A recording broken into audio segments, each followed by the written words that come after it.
ঠিক কাজ করছিল না, তো সেই গরম খুন্তিটা ধরেই ছিলাম ততক্ষণ পর্যন্ত জায়গাটা, এই পোর্শনটা, এই যে এইটুকু পোর্শন ততক্ষণে পুরে একদম মানে এমনই অবস্থা হয়ে গেছে যে এরকম করে টেনে দিলে ছালাটা শুধু উঠে চলে আসছিল, যে ঝগড়া থামানোর জন্য সে নিজেকেই নিজে আঘাত করে এই জায়গাটাকে পুড়িয়ে ফেলেছিল।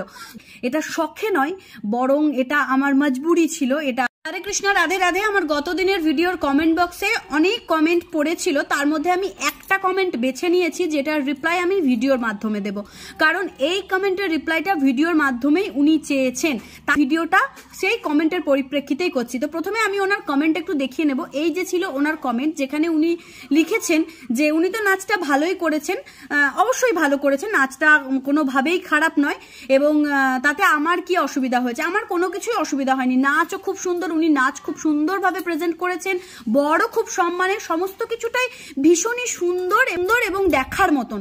আমি শুধু বলতে চেয়েছি যে নাচটা একটা আসরের মধ্যে বা ওই বাড়িরই বিয়ের মণ্ডপের মধ্যে কোনো একটা মঞ্চ খাটিয়ে নাচটা করলে বোধহয় নাচটাকে একটু সম্মান করা হতো, অন্য কোনো ব্যাপার না। অবশ্যই উনি সম্মান প্রদর্শনের জন্য ওনার জামাইবাবু হোক বা অন্য কেউ তাকে সম্মান জানিয়েছেন, সেটা ওনার ব্যক্তিগত চয়েস। আমি শুধু বলতে চেয়েছি যে বরটাকে দাঁড় করিয়ে যে নাচটা করা হয়েছে, এর থেকে যদি একটা মঞ্চ করে বরটাকে বসিয়ে সুন্দর করে সবাইকে নাচটা দেখানো হতো, ওয়েলকাম নৃত্যটা এইভাবে না করে, আমি সেইটার প্রসঙ্গেই বলেছি। তার মানে আমার বলার এটা বক্তব্য ছিল না যে নাচটা খারাপ বা উনি খারাপ। অবশ্যই ওনারা সম্মানীয় ফ্যামিলি, সেই নিয়ে আমার কোনো বক্তব্যই নেই। তবে আমি আজকে যে প্রশ্নের উত্তরটা দেওয়ার জন্য এই ভিডিওটা বানাচ্ছি সেটা হচ্ছে, আমার এই ট্যাটুটা নিয়ে একজন প্রশ্ন করেছেন যে ট্যাটু আঁকা হাতে, শাঁখা পলা তাতে, বাংলার মা বধূ দেখতে কেমন লাগে, এইটাই ছিল আর কি আমার কমেন্টের বিষয়বস্তু। এবং তিনি আমাকে জানতে চেয়েছেন যে হাতে আমি ট্যাটু আঁকিয়েছি সেই হাতে শাঁখা পলা আছে এবং আমি বাংলার বধূ এবং বাংলার মা, আমাকে কেমন লাগছে। তো এই প্রসঙ্গে আমি আরো আগে একটা ভিডিওতে বোধহয় বলেছিলাম, এবার আরো বিস্তারিতভাবে এই ভিডিওটাতে বলা আমার উচিত, কারণ সত্যি তো আমি যেখানে সবার সমালোচনা করছি, আমি যেখানে সবসময় একটা পজিটিভ বার্তা দেওয়ার চেষ্টা করছি, যেখানে আমি একটা ভুল জিনিসকে সবসময় মানে ঠিকভাবে প্রেজেন্ট করার চেষ্টা করছি, সেখানে আমি কেন একজন সনাতনী পরিবারের মেয়ে হয়েও শাঁখাপলা হাতে থাকা সত্ত্বেও ট্যাটু তৈরি করেছি? নিশ্চয়ই এর পিছনে একটা কারণ থাকতে পারে বা কারণ নাও থাকতে পারে। তো সেই প্রসঙ্গেই আপনাদের সঙ্গে আজকে আমি সবটা শেয়ার করব। প্লিজ ভিডিওটি ছেড়ে কেউ যাবেন না। তো সত্যি কথা বলতে কি, এই ট্যাটু হচ্ছে এমন জিনিস, কেউ করে শখে আর কেউ করে নিজের কোনো কিছু একটা ইতিহাস ঢেকে ফেলার জন্য। তো আপনারা হয়তো অনেকেই মনে করবেন যে আমার জীবনটা তো আপনাদেরকে পুরোটাই সাদা খাতার মতন মানে বলা আছে, তাহলে এর মধ্যে আবার ঢাকা ইতিহাস কি রয়েছে? নিশ্চয়ই একটা ইতিহাস রয়েছে। শখ করে কেউ ট্যাটু বানায় না। আর সত্যি কথা বলতে কি, আমি কিন্তু মানে শখ করে ট্যাটু বানাইনি, আর ট্যাটুটার প্রতি আমার বিশেষ আকর্ষণও নেই, প্রথম থেকেই ছিল না। ট্যাটু জিনিসটাকে যে খুব ভালোবাসি তাও নয়, কিন্তু ওই যে বললাম, আমি এমন কিছু একটা ঘটনা ঘটেছিল জীবনে যার জন্য এই ট্যাটুটা বানাতে হয়েছে। তাও আমার মেন্টালিটি এমন নয় যে আমি এই ট্যাটুটার পিছনে হাজার হাজার টাকা খরচ করেছি, কারণ নিম্ন মধ্যবিত্ত পরিবারের একজন মেয়ে, তার কাছে এই এত টাকা দামের ট্যাটু বানানোটা বিলাসিতা ছাড়া আর কিছুই নয়। তো আসুন আজকে আমি আলোচনা করি কেন আমি হঠাৎ ট্যাটু বানাতে গেলাম। তো সালটা হচ্ছে 2015 সাল, যখন আমার মাত্র 1 বছর বিয়ে হয়েছে, যখন আমার বয়স 18+ মানে ক্রস করে 19 বছর। এবং সেই সময় সবে শ্বশুর বাড়ি আসি, বিভিন্ন জিনিস নিয়ে মানিয়ে নেওয়ার চেষ্টা করি, অনেক রকম আপস অ্যান্ড ডাউনস আমার মধ্যে ঘটতে থাকে। আর্থিক অবস্থা অনেক খারাপ, একটা মানুষের ওপর ভরসা করে তার সঙ্গে সারা জীবন কাটানোর একটা সিদ্ধান্ত নেওয়া, এবং সেটা থেকে বিভিন্ন রকমের মানসিক ব্যাপার আমার মধ্যে ঘটতে থাকে।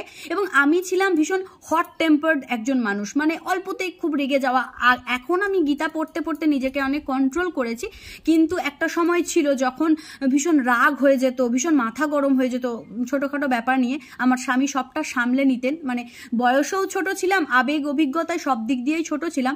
তো আমার বর ভীষণ পজিটিভ ছিলেন এবং কেয়ারিং ছিলেন, তিনি আমাকে সবটা সামলে নিয়েছেন। কিন্তু সামলে নিলেও এমন কিছু পরিস্থিতি জীবনে ঘটেছিল, আমি তখন মানে 1 বছর নাগাদ শ্বশুর বাড়িতে আছি, এবং সেই আমার বাড়িতে দুর্গাপুজো হয়। লুচি করা নিয়ে বাড়িতে কিছু একটা কথা কথা বা আলোচনা শুরু হলো, যে আলোচনাটা একটা জায়গায় গিয়ে থামলো ভীষণ বাকবিতণ্ডায়, মানে সবার সঙ্গে তখন একটা রেষারেষি চলছে, মানে কে লুচি বানাবে, কিভাবে কি হবে সবটা নিয়ে এত একটা গোলযোগের সৃষ্টি হলো। সেই গোলযোগটা না কিছুতেই থামছিল না, এবং একটা সময় গিয়ে আমার মাথা কাজ করছিল না, মনে হচ্ছিল যে এই ঝগড়াটা হচ্ছে আমি ভীষণ আপসেট হয়ে যাচ্ছিলাম। এবং সেই সময় আমার মুখের সামনে ছিল একটা গ্যাস ওভেন, আর আমার হাতে ছিল একটা গরম খুন্তি। আমি মাছ ভাজছিলাম, ভাজতে ভাজতে সেই মাছ ভাজার খুন্তিটা নিয়ে নিজের হাতে এইটাকে এরম ভাবে ধরেছিলাম, ওই গরম খুন্তিটা। ঠিক ততক্ষণ পর্যন্ত খুন্তিটা ধরেছিলাম যতক্ষণ আমার পরিবারের লোকজন ওই জিনিসটাকে নোটিস মানে করেননি। হয়তো বলবেন যে এটা ভীষণই হঠকারিতা, একটা ভুল সিদ্ধান্ত। অবশ্যই আমি তার জন্য ক্ষমা প্রার্থী। সেই সময় আবেগের বয়স ছিল, আমি তার জন্য নিজেকে নিজেই দোষারোপ করি যে হ্যাঁ, ওই টাইমটায় আমার নিজের প্রতি আরও একটু কন্ট্রোল রাখা উচিত ছিল এবং নিজেকে একটু বোঝানো উচিত ছিল যে আমি যেটা করছি সেটা ভুল। কিন্তু সেই সময় ব্রেনটা ঠিক কাজ করছিল না। তো সেই গরম খুন্তিটা ধরেই ছিলাম ততক্ষণ পর্যন্ত যতক্ষণ না বাড়ির অন্যরা কেউ দেখেছে। তারপর আমার শাশুড়ি মা দেখেন, আমার স্বামী দেখেন যে আমি ওইভাবে ধরে আছি হাতটাকে। তারপরে আমাকে কোনোভাবে সেই খুন্তিটা থেকে আলাদা করা হয়, মানে এখান থেকে আমার খুন্তিটাকে আলাদা করা হয়। ততক্ষণ এই হাতের এই জায়গাটা, এই পোর্শনটা, এই যে এইটুকু পোর্শন ততক্ষণে পুড়ে একদম মানে এমনই অবস্থা হয়ে গেছে যে এরকম করে টেনে দিলে ছালাটা শুধু উঠে চলে আসছিল।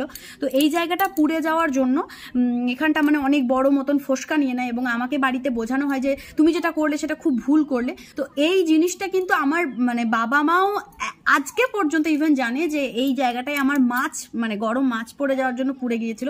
এই ভিডিওটা থেকেও হয়তো তারা বুঝতে পারবে যে সেই সময় তাদের মেয়ের এতটাই শর্ট টেম্পার্ড হয়ে গিয়েছিল, সেই সময় তাদের মেয়ের এতটাই মানসিক বিকার চলে এসেছিল যে ঝগড়া থামানোর জন্য সে নিজেকেই নিজে আঘাত করে এই জায়গাটাকে পুড়িয়ে ফেলেছিল। তো আপনাদের সকলের সামনেই সেটা শেয়ার করলাম। এবং এটা পুড়ে যাওয়া এই ঘাটাকে নিয়ে আমি 5 বছর চালিয়েছি, মানে 5 বছর থেকেছি। আমার কোনো প্রবলেম হয়নি, পুড়ে গেছে ঠিক আছে। সবাই জানে যে মাছ ভাজতে গিয়ে এটা পুড়ে গেছে। তো সেই সময়ের জন্য, সেই ঘটনাটার জন্য আমি নিজেকে নিজে ভীষণভাবে দায়ী করি। কিন্তু আমি চেয়েছিলাম যে সবাই হ্যাপি থাকুক, সবাই মানে ঝগড়া টগড়া না করে সবাই চুপচাপ থাকুক। সেই সময় আমি ঝগড়া থামানোর আর কোনো স্কোপ পাচ্ছিলাম না, যে ঝগড়াটা কি করে থামবে, কি হলে ঝগড়াটা থামবে। বাড়ির সবাই আমাকে ভীষণ প্যাম্পার্ড করতো, মানে সবাই না করলে আমার হাজব্যান্ড বিশেষভাবে আমাকে প্যাম্পার্ড করতো। মানে আমার কিছু হয়ে গেলে বা আমি যদি কোথাও ব্যথা পাই, আঘাত পাই, সে খুব আর কি ইয়ে হয়ে যেত। তো আমি জাস্ট তাকে এইটাকে নোটিস করাতে চেয়েছিলাম যে বেশ তোমরা ঝগড়াটা থামাও। আমি হাতটাকে এই কারণে এরম করেছিলাম যাতে সেই ঝগড়াটা থেমে যায় এবং আমার বড় আমাকে প্যাম্পার্ড করার জন্য চলে আসে আর ঝগড়াটা সেই সময় থেমে যায়।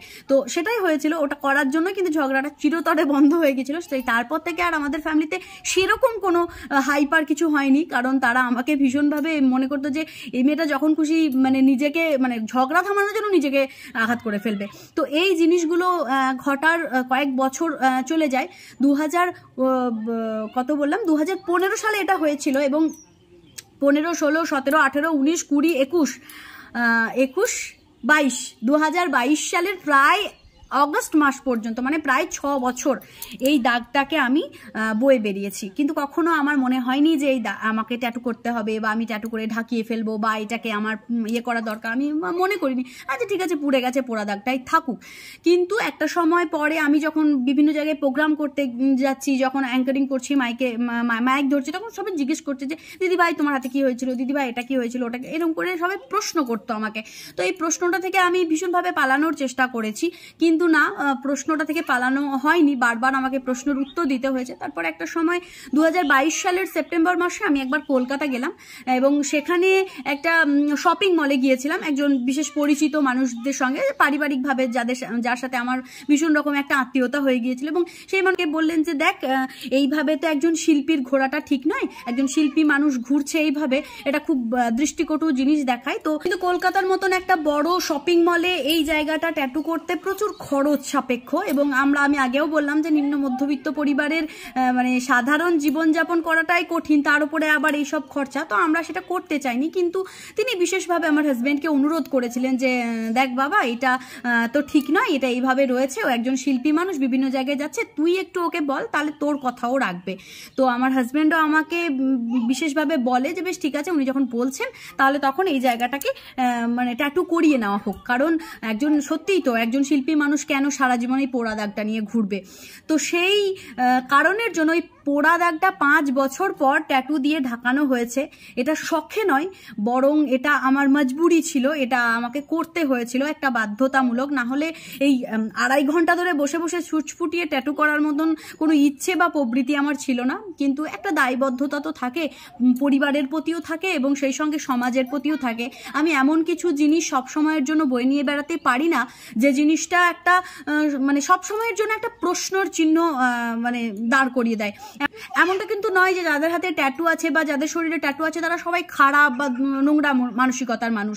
ট্যাটু অনেকে বানায় শখে, আবার অনেকে বানায় আমার মতন পরিস্থিতিতে এসে। তাই আমার মনে হয় যে এই ট্যাটুটা নিয়ে আমি এই ট্যাটুটা কখনো আপনাদের সামনে লুকাই না, কারণ একটাই কারণে লুকাই না যে কেন লুকাবো, এটা তো আমার সত্যি, এটা তো আমার একটা বাস্তব। আমি তো এটা শখে করিনি বা নিজের ফ্যাশন দেখানোর জন্য করিনি, একটা পরিস্থিতির সৃষ্টি হয়েছিল এবং আমি কখনো সারা জীবনের জন্য প্রশ্নের সম্মুখীন করতে চাইনি কাউকে। আর আমার ওই পোড়ার জন্য কিন্তু কেউই মেন্টালি বা শারীরিকভাবে কেউই দায়ী ছিল না, আমি নিজে দায়ী ছিলাম। কারণ আমি আগেও বললাম যে আমি শর্ট টেম্পার ছিলাম, সেটা আমার দোষ। এতে কিন্তু বাড়ির কোনো মানুষের কোনো রকম দায় ছিল না। তাই নিজের সেই শর্ট টেম্পারকে ঢাকানোর জন্য, নিজের সেই পরিস্থিতিটাকে আড়াল করার জন্য আজকে এই ট্যাটুটা আমার হাতে রয়েছে। তার মানে এই নয় যে আমি সব সময় ভাবে এটা বলতে পারি যে ফ্যাশন করার জন্য ট্যাটু করুন। হ্যাঁ, অনেক সময় অনেক পরিস্থিতি আসে যার জন্য মানুষকে এই ট্যাটুটাকে বেছে নিতে হয় এবং আমার জীবনেও সেটাই ঘটেছে।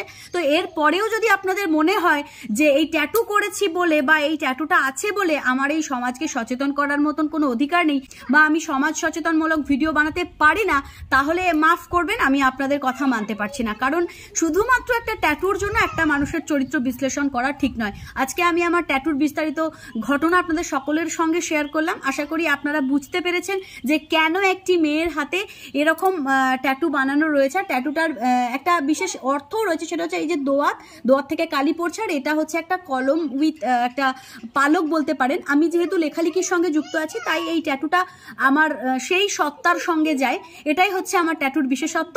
তো আগামী দিনে আসছি নতুন কোনো ভিডিও নিয়ে। আজকের ভিডিওটা এখানেই শেষ করছি। যদি কারো মনে হয়ে থাকে ভিডিওটি আপনাদের ভালো লেগেছে, তাহলে ভিডিওটি শেয়ার করে সকলের কাছে পৌঁছে দেবেন, যাতে মানুষ আমার সম্পর্কে এই ধরনের কথা বলার আগে অন্তত একবার ভিডিওটা দেখে নেয়। তো দেখা হচ্ছে নতুন কোনো ভিডিওতে নতুন কোনো দিন। ততক্ষণের জন্য সকলে ভালো থাকুন, সুস্থ থাকুন। জয় শ্রীকৃষ্ণ, রাধে রাধে।